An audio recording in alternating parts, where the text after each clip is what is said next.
Eva pecou, comeu o fruto proibido. Essa história a gente ouve desde pequeno, não é mesmo? Mas o que exatamente aconteceu no Jardim do Éden? Ele realmente existiu? O que a Bíblia tem a falar sobre isso? E quais as consequências dessa atitude para toda a humanidade? Será que existe uma consequência que nós sentimos ainda hoje, tantos milênios depois dessa atitude de Eva e de Adão? Esse é o assunto que o Dr. Mauro Braga aborda hoje.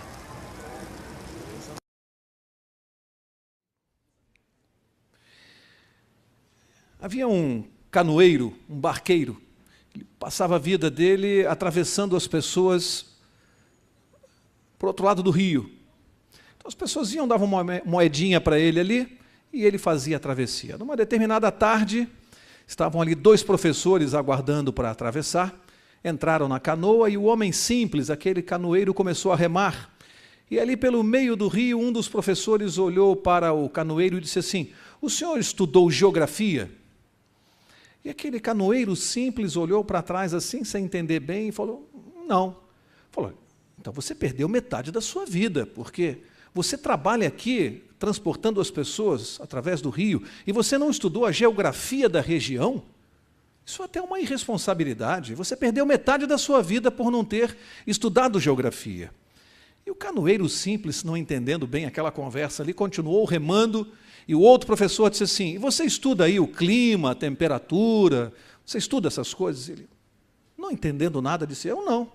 Falou: "Olha, você perdeu metade da sua vida, porque você tem que conhecer o clima, você trabalha com isso. Você precisa saber como é que vai ficar o dia, quais são as condições do tempo. Você perdeu metade da sua vida." E o canoeiro, sem entender aquela conversa, virava para trás para dar atenção para eles e se distraiu. E a canoa bateu no bico de uma pedra e virou. E caíram os 3 no meio do rio, na correnteza. O canoeiro, acostumado, começou a nadar para sair da correnteza e os 2 professores começaram a se afogar e começaram a gritar por socorro. E aí o canoeiro, nadando, olhou para trás, vendo os homens se afundarem, e disse assim: "Vocês sabem nadar?" Eles responderam que não. Aí o canoeiro falou assim: "Então vocês perderam a vida toda." Qual é a aplicação que a gente tira disso? Nada contra o conhecimento, nós temos que ter conhecimento, temos que aprender as coisas na vida. É muito importante isso, o desenvolvimento intelectual. Lógico que sim. Jamais eu pregaria contra isso. O problema não está naquilo que aqueles homens sabiam. O problema está naquilo que eles não sabiam. Que lição eu tiro para mim deste simples canoeiro? Aquele homem não tinha informação nenhuma, não tinha nenhuma cultura, mas ele sabia o suficiente para se salvar. E às vezes nós acumulamos um monte de informações importantes e nada contra isso. O problema está naquilo que nós não sabemos, não conhecemos e deveríamos conhecer para nos salvar. O assunto dessa noite tem a ver com isso, de fundamental importância. As pessoas que desconhecem isto aqui que nós vamos ver, elas correm risco de perderem a vida eterna, porque é informação fundamental, e vocês vão ver junto comigo. Olha, é muito importante você, em qualquer guerra, em qualquer batalha, você conhecer a estratégia do seu inimigo. Qualquer militar sabe disso. Tanto que, às vezes, eles infiltram espiões no meio do exército inimigo para conhecer a estratégia. Porque quando você conhece a estratégia do seu inimigo, você leva vantagem em relação a ele. Você sabe o que vai fazer para se defender. Esta noite, Deus vai nos revelar a estratégia do nosso inimigo. Como ele age na minha vida e na sua, desde o princípio.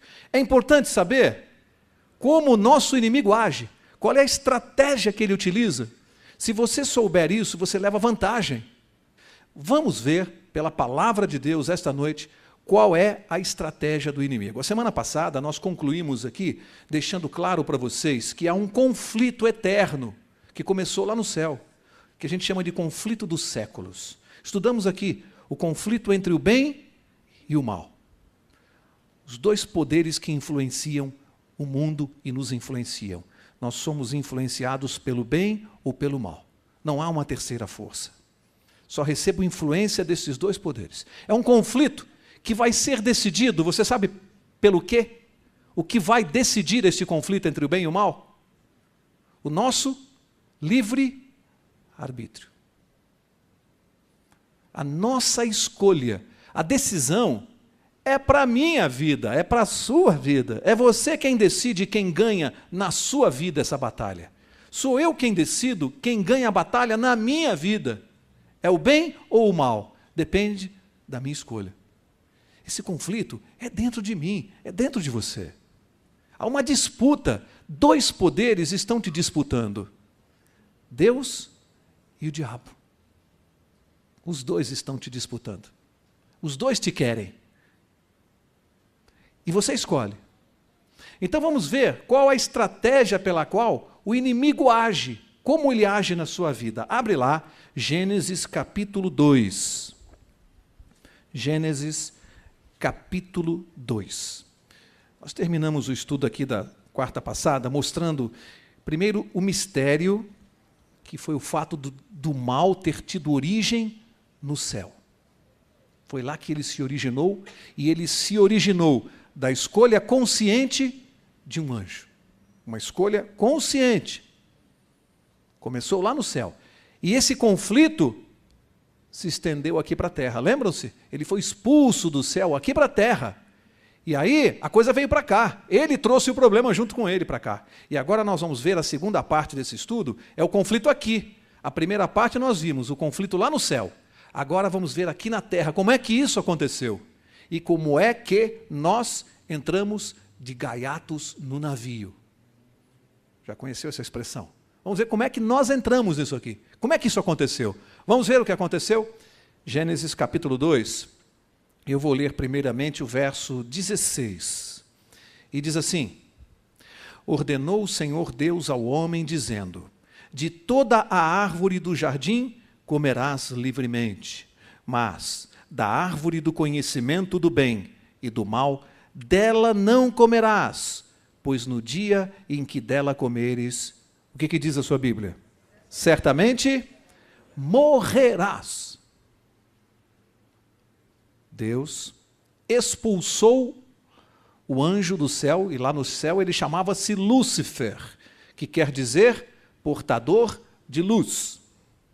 Quando ele entrou em franca rebelião contra Deus, o nome dele mudou, e ele passa a chamar-se Satanás, que quer dizer o adversário.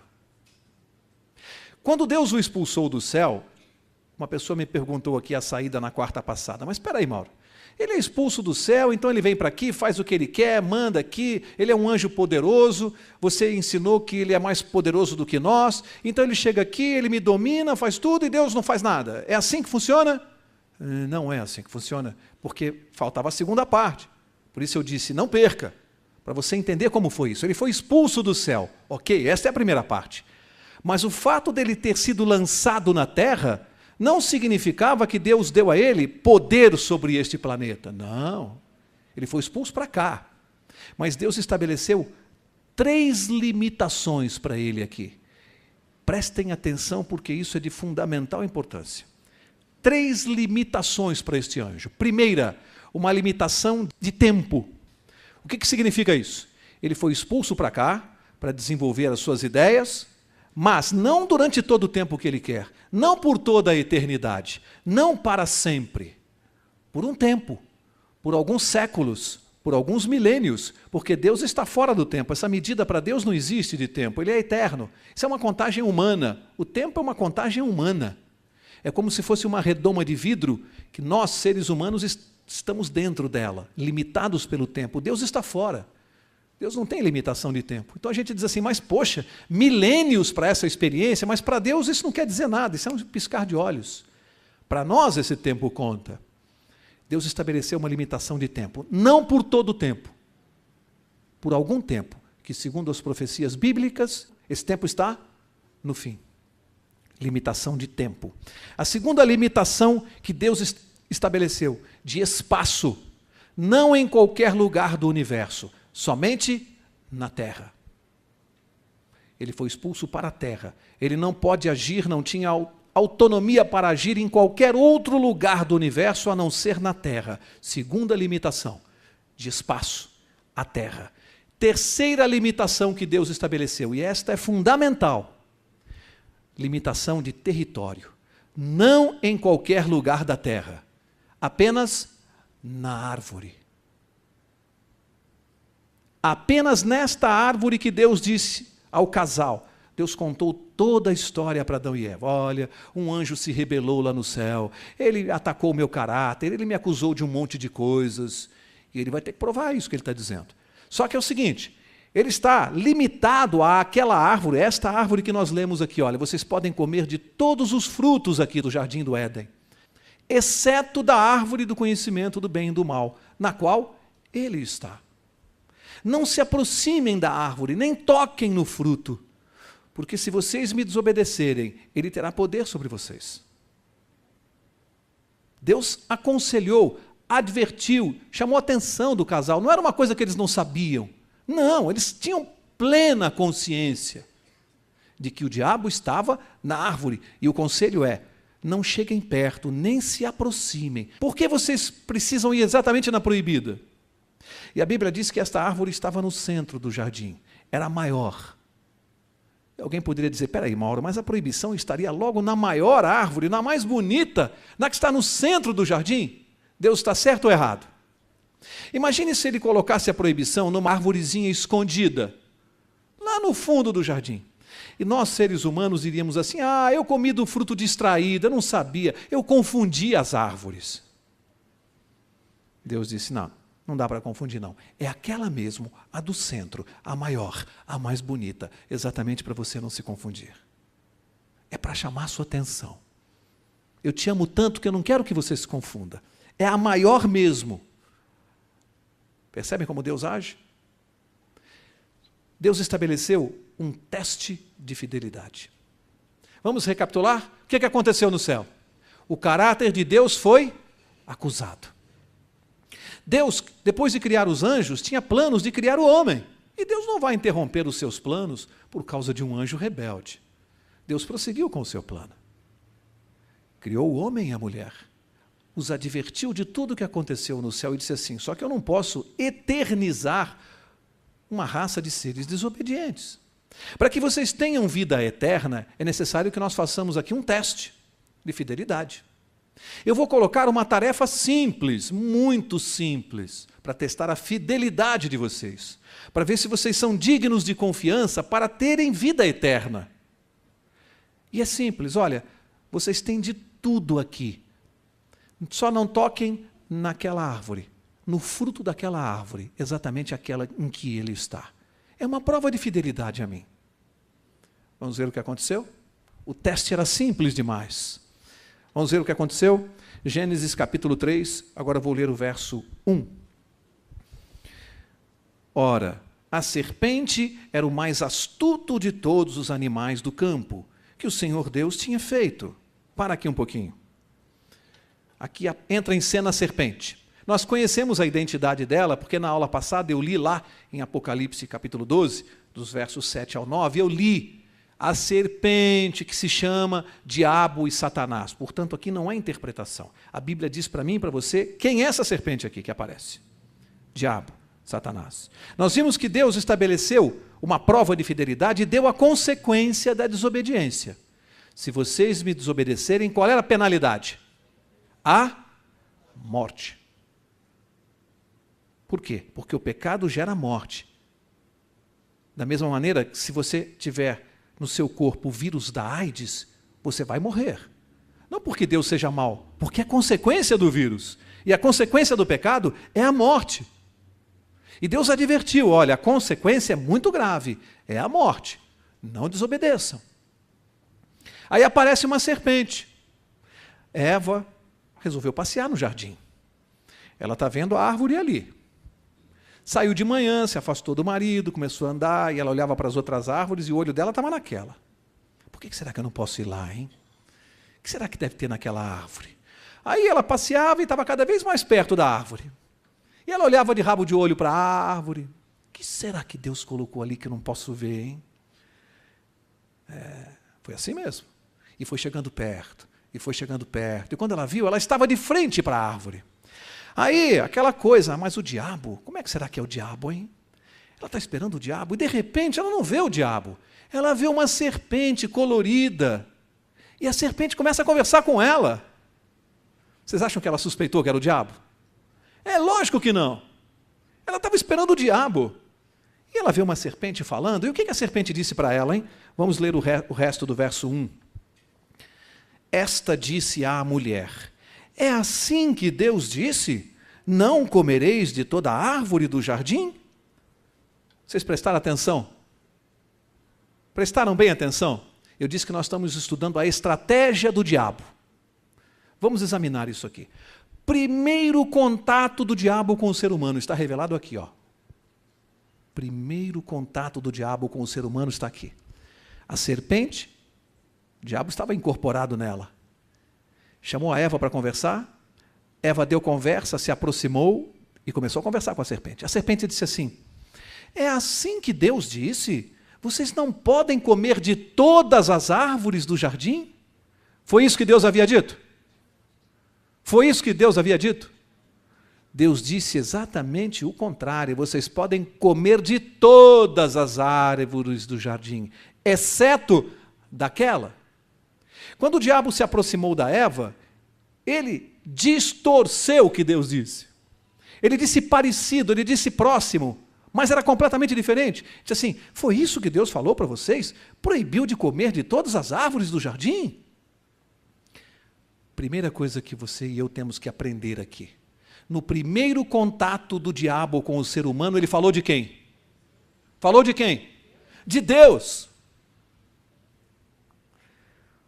O diabo conhece as Escrituras? Tanto que citou. Sabia o que Deus tinha dito para ela? Citou. Guarda o que eu vou dizer. Guarda. A frase pode ser forte, mas você precisa entender o que eu vou dizer. O diabo é religioso. Parece um paradoxo. O diabo é religioso. Ele fala de Deus. E eu preciso saber disso aqui, porque a maioria das pessoas aí fora, a maioria pensa que todo aquele que fala de Deus é de Deus. O diabo morre de rir. Olha a estratégia dele. Uma das estratégias dele para nos enganar é falar de Deus. Só que ele distorce o que Deus diz. Se eu não conheço exatamente o que Deus diz, eu entro nos enganos dele. Porque ele distorce. Ele tira do contexto. Filho de um pastor, ele fez 18 anos. E ele queria um carro. Começou a pedir o carro para o pai. E o pai olhou e disse para o jovem assim: olha aqui, ó, antes de nós conversarmos de carro, tem 3 coisas que nós temos que resolver na sua vida. 3. Primeira, as suas notas na faculdade estão péssimas. Você não estuda. Você tira péssimas notas. Segunda coisa, você não frequenta os cultos regularmente. Você não estuda a Bíblia todos os dias. Você não tem relacionamento com Deus. E a terceira coisa, esse cabelo comprido horroroso que você usa. O jovem abaixou a cabeça, saiu. 3 meses depois, o pai estava lendo a Bíblia e ele apareceu. Pai, vamos conversar? O pastor disse: pois não, meu filho. Viu as minhas notas no último trimestre da faculdade? Você viu como é que eu estou? Vi, meu filho, você melhorou muito, eu quero o seu bem. Eu quero o seu bem, você está de parabéns, você de fato melhorou. Viu que eu leio a Bíblia todos os dias? Não tenho faltado mais os cultos na igreja? Vi, meu filho, eu e tua mãe queremos o teu bem, nós queremos a tua salvação, filho. Você está de parabéns. E aí, pai? E o carrão? E o pai disse: não, filho. E o cabelo comprido horroroso que você não cortou? O garoto já estava prevenido, disse assim: agora eu vou pegar o senhor, pai. Este livro aqui, que o senhor me fez ler todos os dias, a Bíblia, eu tenho lido. Sabe o que é que eu descobri neste livro aqui, pai? Os homens mais fiéis a Deus, de todos os tempos, eram cabeludos, pai. Inclusive, e principalmente, Jesus. E o pai respondeu: é verdade. E todos andavam a pé.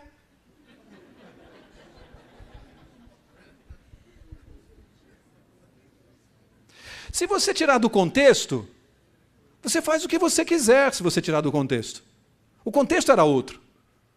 Tem gente estudando Bíblia assim, porque o diabo, ele é mestre nisso. Ele tira as coisas do contexto. E tem gente estudando Bíblia dessa maneira, ensinando coisas totalmente fora do contexto. É preciso estudar com seriedade, conhecer o contexto para não ser enganado. Porque aqui eu tenho uma prova bíblica de que o primeiro contato do diabo com o ser humano, ele falou de Deus, mas distorceu a palavra de Deus. E se Eva não conhecesse a palavra de Deus, como seria? Mas ela conhecia? Vamos ver se ela conhecia? Vamos ver aqui a resposta dela no verso 2. Vamos ver a resposta dela. Ela disse assim: respondeu a mulher à serpente: do fruto das árvores do jardim podemos comer, mas do fruto da árvore que está no meio do jardim, disse Deus, não comereis dele, nem nele, o que diz a tua Bíblia? Tocareis, para que não morrais. Eva corrigiu o diabo, falou, não foi isso que Deus falou, não.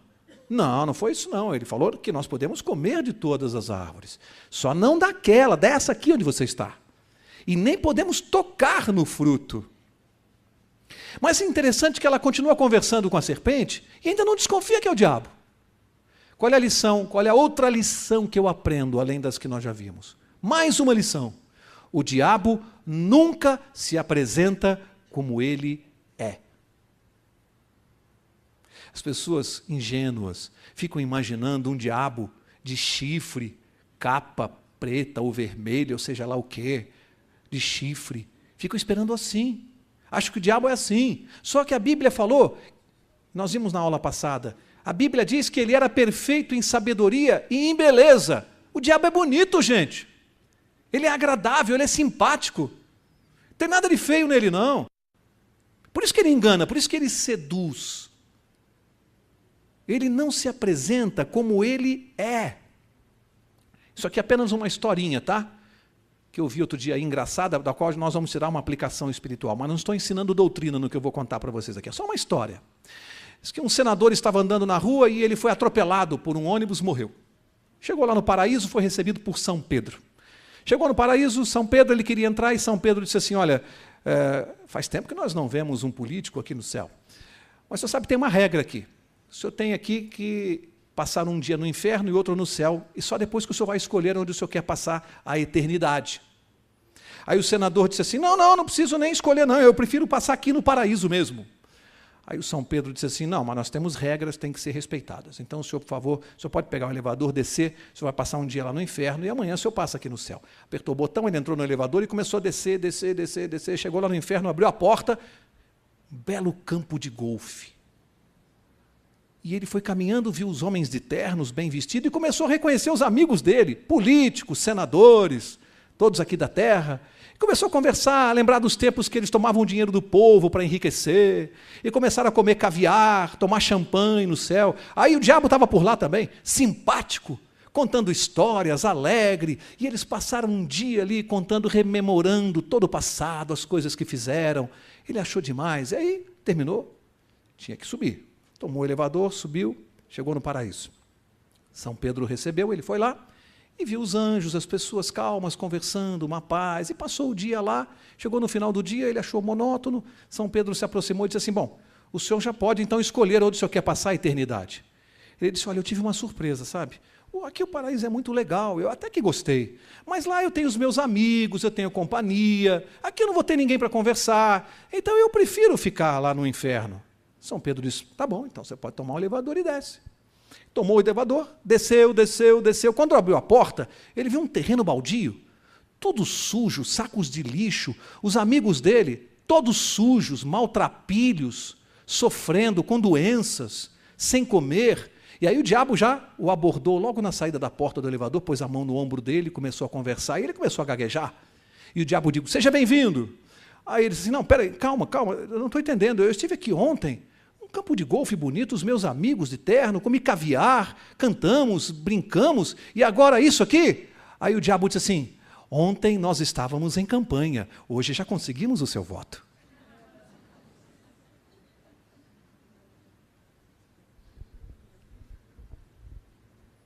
Brincadeira? O diabo é assim. Para conseguir o seu voto e o meu voto, ele apresenta mentiras, enganos, inverdades. Depois que ele consegue o nosso voto, ele mostra a realidade para nós. Meus irmãos, o problema é que Eva e Adão votaram nele. Vocês querem ver? Se eu estou inventando? Vamos ver se eu inventei aqui? Vamos seguir. Nós estamos no verso 3, agora nós vamos ver o verso 4. Até agora a conversa está muito elegante, muito gostosa, eles estão num bate-papo. Eu fico imaginando, sabe, gente, isso deve ser um quadro lindo. Eu fico imaginando ali a tonta da Eva, batendo papo com a serpente. E o tonto do Adão vai entrar já já. Os dois ali, desobedientes. E estão naquele papo. Mas agora, o diabo estava em campanha com ela. Agora ele vai pegar o voto dela. Vamos ver? Verso 4. Então a serpente disse à mulher: certamente não morrereis. Vocês notaram alguma coisa aqui? Notaram alguma coisa? O que Deus tinha dito? Se chegarem perto da árvore, se tocarem no fruto, se comerem do fruto, certamente morrerás. Ela se aproximou, começou a conversar com a serpente, e o diabo disse assim: besteira, boba, besteira, isso é tudo besteira, certamente você não vai morrer. Isso é tudo besteira. Colocou em dúvida a palavra de Deus. Ali se estabeleceu o conflito. Por quê? Alguém está mentindo. Sim ou não? Alguém está mentindo nessa parada. Ou é Deus ou é o diabo. Porque Deus disse que morre e o diabo disse que não morre. Acontece que o nosso mundo hoje continua acreditando que não morre, não. Porque a serpente disse isso, e nós vamos ver o que aconteceu. Houve a desobediência e a morte entrou na nossa experiência humana. Vamos acompanhar, não quero antecipar não. Vamos seguir. Olha só, verso 5. Olha o argumento dele. Gente, prestem atenção na estratégia. Nós estamos estudando aqui a estratégia do diabo. Vamos analisar juntos a estratégia, o raciocínio dele. Porque ele não mudou. É o mesmo raciocínio hoje. É a mesma estratégia que ele continua usando. Vamos ver o argumento que ele usou para convencer Eva. O argumento é o seguinte, verso 5. Porque Deus sabe que no dia em que comerdes desse fruto, os vossos olhos se abrirão e sereis como Deus, conhecendo o bem e o mal. Prestem bem atenção nesse argumento. Ele está dizendo assim, olha, sabe por que Deus não queria que você viesse aqui conversar comigo? Sabe por que Ele não queria que vocês tocassem nesse fruto e nem comessem? Porque o dia que vocês comerem, os olhos de vocês vão se abrir. Ele está dizendo que quem nos engana? Deus. Olha, você para conhecer a verdade, para saber a verdade, para com esse negócio de ficar ouvindo Deus. Se você comer esse fruto aqui, os seus olhos vão se abrir e você vai descobrir quem é esse Deus aí que você quer seguir. Você vai ser mais inteligente, mais culto, mais sábio. Você não precisa de Deus. Deus é atraso de vida. Os princípios de Deus são antigos, não valem para nós. É isso que o diabo está dizendo. Os seus olhos vão se abrir. E aqui ele deu a grande frase que vem até os nossos dias. Ele disse, vocês serão como Deus. Gente, este é o ponto. Lembram-se qual foi a tese dele no céu? Elevarei o meu trono lá no alto, nas extremidades do norte. Me assentarei e serei semelhante ao Altíssimo. Ele não mudou, a tese é a mesma. Eu serei como Deus, e você também pode ser como Deus. Basta que você mande na sua vida e que você não dê atenção a esse Deus. Seja você mesmo o seu Deus. A proposta é a mesma. Moderníssima, porque é isso que nós estamos aprendendo hoje. Nas faculdades, nos livros, nas novelas. Seja você mesmo. Há um poder dentro de você mesmo. Você é o seu próprio Deus. Desenvolva o seu potencial. Seja como Deus. Olha a artimanha, olha o argumento. Mas agora eu vou dizer uma coisa para vocês, prestem bem atenção. Porque isso aqui é importante. Eu vou dizer bem calmo. O diabo costuma provar os seus argumentos diante dos olhos dos incrédulos. Eu vou repetir. Aos olhos dos incrédulos, o diabo costuma provar os seus argumentos. E eu vou mostrar isso aqui na Bíblia. Vamos ver como é que ele vai provar para Eva que ele tem razão? Vamos ver como ele vai provar esse argumento? Olha só o verso 6. Vendo a mulher que aquela árvore era boa para se comer e agradável aos olhos, e a árvore desejável para dar entendimento, preste bem atenção, o que diz agora? Tomou do seu fruto, para quê? Tomou do seu fruto, pegou na mão. O diabo estendeu o fruto para ela e entregou na mão dela. O que Deus disse? Não chegue perto da árvore, não toque no fruto para que não morrais. Não coma do fruto também. O diabo pegou o fruto, ele está argumentando com ela. O fruto está na mão. E ele está nos argumentos, e ela está entretida com ele, está achando muito interessante e muito inteligente a tese dele. E daqui a pouco ele passou para ela, toma, e ela pegou. Antes de botar na boca para comer, ela pegou. E aí o diabo disse, está vendo? Você tocou e não morreu.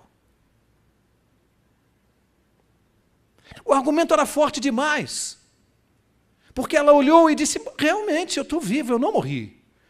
Está vendo? Você está vendo como eu tinha razão? Mas Deus disse que ela morreria ao tocar? Vamos ler exatamente o que Deus disse. Volta lá no verso 17. Última frase do verso 17. Certamente, o que diz a sua Bíblia? Morrerás. Em que tempo está esse verbo? Em que tempo, gente? Futuro. Deus não disse que a morte seria instantânea. Deus não disse que a morte seria imediatamente ao tocar. Ele disse, se tocar, certamente morrerás, num tempo futuro. A morte é certa. Mas o diabo enganou de novo. Olha o argumento. Você tocou e não morreu. E ela achou que o argumento era indiscutível. Aos olhos dos incrédulos, o diabo costuma provar os seus argumentos. Hoje, pela mesma tese, porque ela tocou e não morreu. E ela falou, peraí, então Deus realmente deve ter se enganado. Mas acontece que os anos foram passando, e aí, Eva, mãe, viu um irmão, um filho dela, matar o irmão. Caim matou Abel. Ela viu, e ele morreu mesmo. Eu imagino que Eva falou, peraí. Então morre mesmo, então o diabo mentiu para mim. Mas aí ele tinha uma tese no bolso do colete, gente. Ele é o diabo. Ele disse assim, não, peraí, o corpo morre, mas a alma não.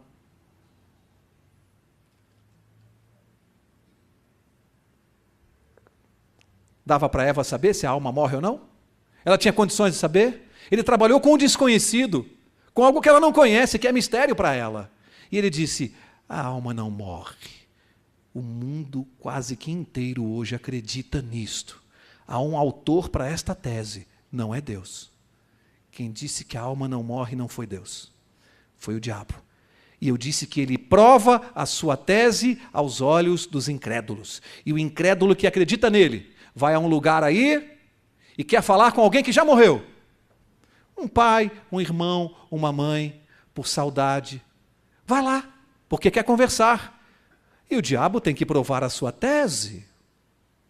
Então, ele imita a voz do pai ou da mãe. Você acha que ele tem poder para fazer isso? Hoje um humorista na televisão faz isso. Tem humoristas que imitam a voz de uma pessoa perfeitamente, cantam igualzinho. Imagina o diabo que não faz. O diabo conhece, a pessoa diz assim, na sua ingenuidade, não, mas aquilo que a minha mãe me falou na visão, só ela sabia. Era um detalhe da minha vida que só ela sabia. Ela e mais quem? O diabo tem 6.000 anos, gente. Ele ouve tudo que nós estamos falando aqui nessa sala. Aos olhos dos incrédulos, ele prova os seus argumentos. E ele faz a pessoa acreditar que aquela voz é do seu parente. Da mesma maneira que Eva entrou na conversa dele. Ele continua provando os seus argumentos. Vou ler o verso 22 de Gênesis 3. Olha o que Deus continua afirmando, para quem quiser ouvir. Verso 22. Então disse o Senhor Deus, o homem agora se tornou como um de nós. Agora, depois que conheceu o pecado. Conhecendo o bem e o mal, que o homem não conhecia, o mal. Assim, olha o que Deus disse, para que não estenda a mão e tome também da árvore da vida, e coma, e viva eternamente, para que o homem não viva eternamente, disse Deus. O Senhor Deus, pois, o lançou fora do jardim do Éden, para lavrar a terra de que fora tomado. O homem pode viver eternamente, mesmo que seja por sua alma? Quem está mentindo para nós? A Bíblia é clara. A Bíblia é clara. O diabo inventou a tese de que a alma continua vivendo depois que você morre. E ele cria teses incríveis, né? Além de continuar vivendo, ele precisa acabar com a imagem que nós temos de Deus. Então ele vai mais longe. Não, além da sua alma continuar vivendo, se você fez besteira nessa vida, se você foi mal, sabe o que Deus faz? Você vai voltar aqui num outro corpo, porque a sua alma não morre, você vai voltar num outro corpo, mas como você foi mal, Deus vai te devolver aqui para o mundo aleijado ou cego.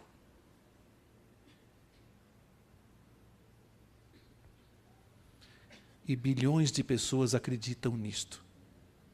Bilhões acreditam nisto. Olha só, uma coisa importante. Vocês perceberam qual foi a motivação de Eva? Primeiro deixa eu ler aqui o verso 7. Não, eu quero ler o final, eu parei no final do verso 6, né? Vou ler de novo o verso 6 inteiro. Diz assim: vendo a mulher que aquela árvore era boa para se comer, e agradável aos olhos, e árvore desejável para dar entendimento, tomou do seu fruto e comeu. Olha o que eu não li aqui, ó. E deu também ao seu marido, que estava com ela, e ele comeu. Prestem atenção. Os dois cometeram o mesmo pecado, e não tem esse negócio de diferença de responsabilidade, não. Os dois foram responsáveis. O que tem de diferente aqui foi a motivação. A motivação de Eva foi diferente da motivação de Adão. Ela desobedeceu a Deus porque desconfiou de Deus. Será que Deus mentiu mesmo para mim? Será? Desconfiou. Começou desconfiando quando foi até a árvore proibida. Teve a curiosidade de ir lá. Desobedeceu e desconfiou de Deus. O que será que Deus está escondendo de mim? Adão foi por um motivo diferente, a motivação dele. Sabe por que ele comeu? Ela pegou, comeu. Adão entendeu o que tinha acontecido? Ele percebeu que ela desobedeceu a Deus? Sim ou não? Lógico que percebeu. Deus havia cansado de conversar com eles. Ele olhou e viu que ela cometeu um ato muito grave. Mas ele amava tanto Eva, mas tanto, tanto, que ele pensou, bom, se ela comeu e se ela morrer, eu amo tanto que eu vou comer também, porque eu quero morrer junto com ela. Eu estou vendo algumas mulheres olhando assim e pensando, mas que amor lindo. Ah, que coisa linda, o amor. Gente, qual é o primeiro mandamento? Devemos amar a Deus. Não há ninguém, nem nada acima de Deus. Qual foi o pecado de Adão? Colocou o amor que ele sentia pela mulher dele acima do amor a Deus. Isso é gravíssimo. Isso é gravíssimo. Serve para mim em relação à minha esposa, aos meus filhos, ao dinheiro, ao poder, qualquer coisa na minha vida que eu coloque acima de Deus, vai gerar a mesma desgraça na minha vida. Isso aqui não é testemunho bonito de amor, não, gente. Isso aqui é uma desgraça. Quando você coloca alguém ou algo acima de Deus. Vamos ver a consequência? Vocês acharam que o filme está lindo até agora, né? Um romance maravilhoso. Vamos ver a consequência? Vamos ver? Agora eu quero ler para vocês, verso 8. Então, ouvindo a voz do Senhor Deus que passeava no jardim pela viração do dia, esconderam-se o homem e sua mulher da presença do Senhor Deus entre as árvores do jardim. Mas chamou o Senhor Deus ao homem e lhe perguntou, onde estás?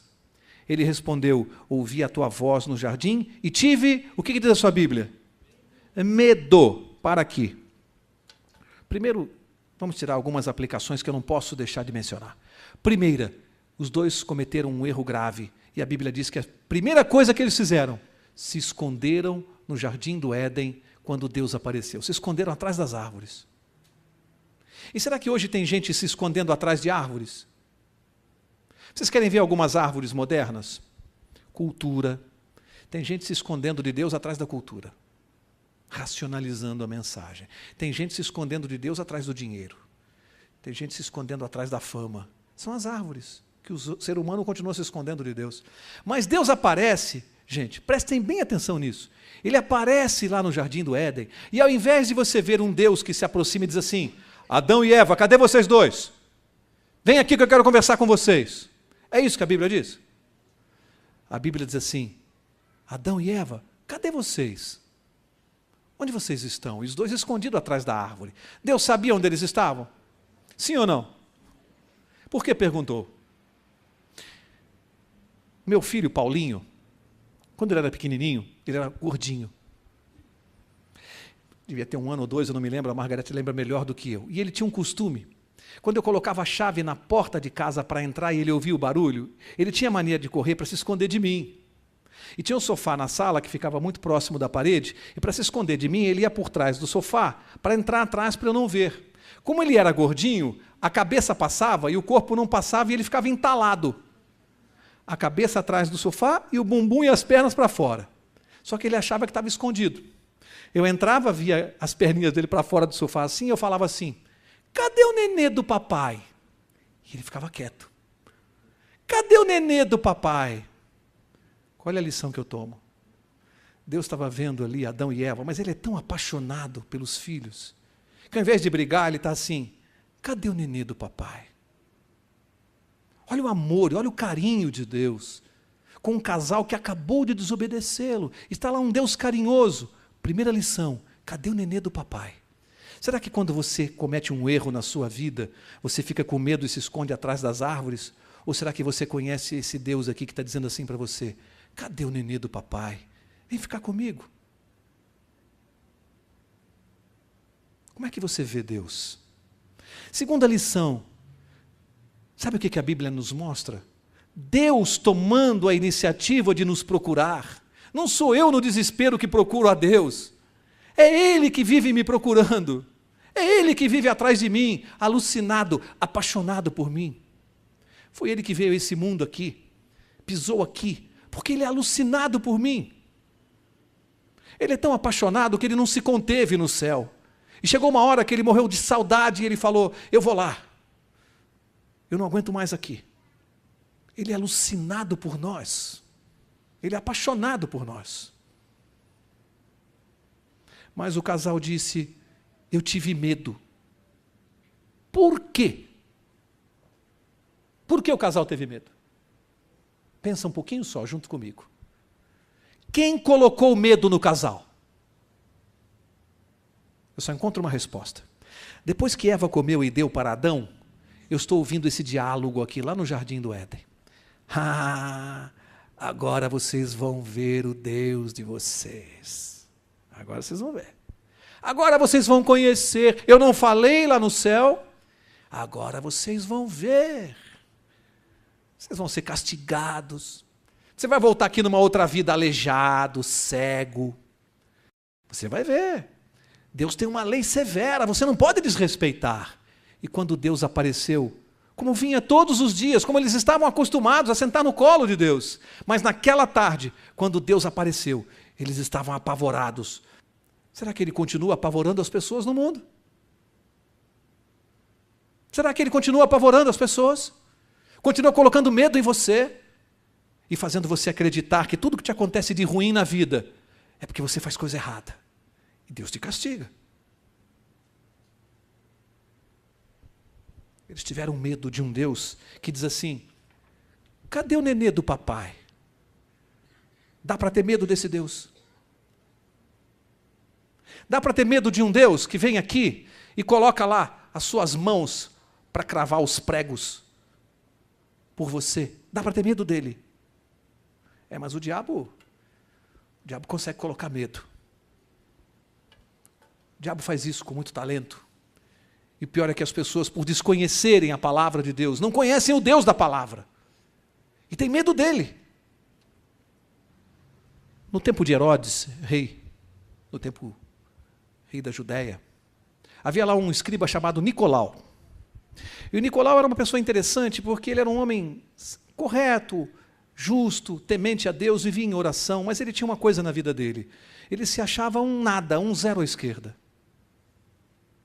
Achava que ele não tinha importância nenhuma. Sabe qual era a oração deste homem? Ele queria que Deus fizesse algo na vida dele, que ele se tornasse uma pessoa muito famosa. Ele queria ficar famoso. Ele queria praticar alguma coisa tão importante que ele ficasse famoso para toda a eternidade. E ele pedia isso para Deus.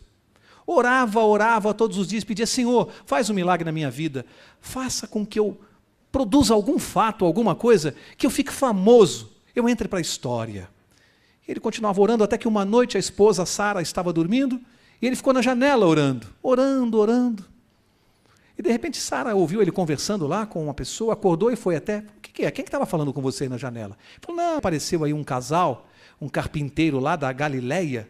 Ele estava com a esposa dele grávida e eles estavam pedindo um favor para mim, se dava para deixar eles dormirem no estábulo, vê se pode, a gente nem conhece. Eu dei um dinheiro para eles lá e pedi para eles irem embora, por favor. Então não era nada de importante. Ela foi dormir e ele continuou na oração, dizendo: Senhor, meu Deus, obrigado porque o Senhor me livrou do inconveniente desta grávida desconhecida ter um filho aqui na minha casa. Mas, Senhor, por favor, não se esqueça do meu pedido, faça um milagre, eu quero me tornar um homem muito famoso.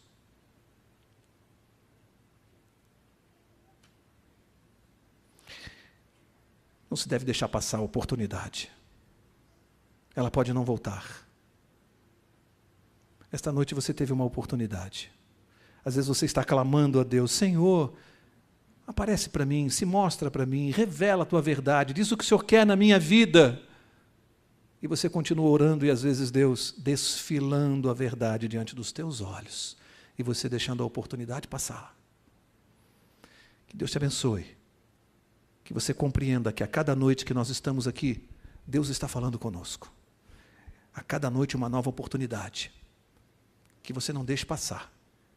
Que Deus te abençoe, ilumine a sua mente, para que você possa compreender tudo o que Ele tem nos dito. Que Deus te abençoe. Se você tiver alguma dúvida sobre esse assunto, entre em contato conosco. É só escrever para o e-mail que aparece no seu vídeo. Até a próxima!